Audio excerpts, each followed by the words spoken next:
เคยสิทำร้ายมันอายนี้แค่เพียงเจียมตัวก่อนวนหัวสิมาผัวพันโปรดอย่ามาทิ่มความฝันที่อายเลยนะบอกเคยให้ใจกับใครทั้งหัวใจก็มีแต่เจ้าผู้แสบผู้สาวบ่เคยสิผัวซาแต่ต้องยอมรับความเป็นจริงเพื่อผู้หญิงที่อายเห็นค่าให้คนใหม่ที่เขาเข้ามาดูแลให้ดี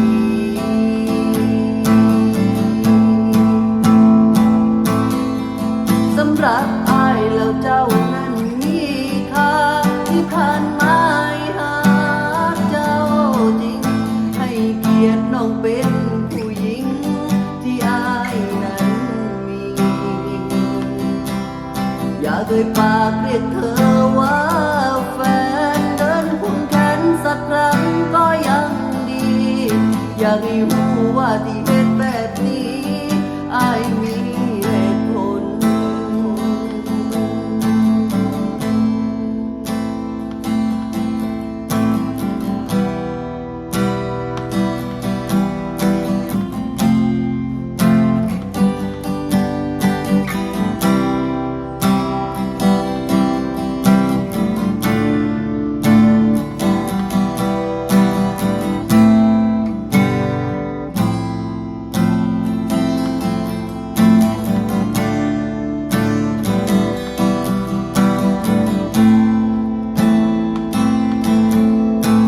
บอกเคยให้ใจ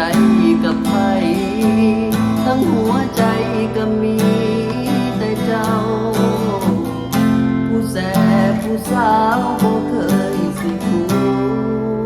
วตาแต่ต้องยอมรับความเป็นจริงเพื่อผู้หญิงที่อายเห็นค่าให้คนใหม่ที่เขาเข้ามาดูแลให้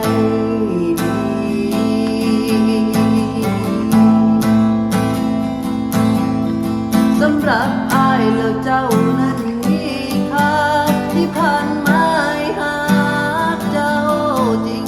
ให้เกียรติน้องเป็นผู้หญิงที่อายนั้นมีอย่าเคยปากเรียกเธอว่าแฟ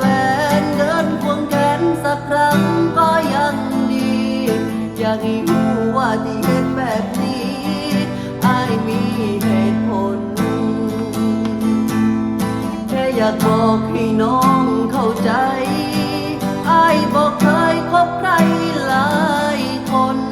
มีแต่เจ้าผู้เดียวหน้ามนเสื้อใจอายเด้ออายฮักเจ้าบ่ได้อีหลีทั้งที่ใจนั้นมีแต่เธอยังหวังดีกับน้องเสมอบ่เคยเปลี่ยนใจหวังดีกับน้องเสมอ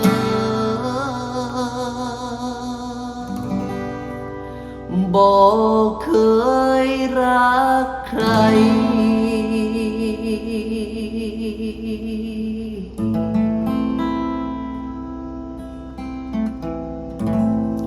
บ่ได้ลองดนกันยากคือกันเด้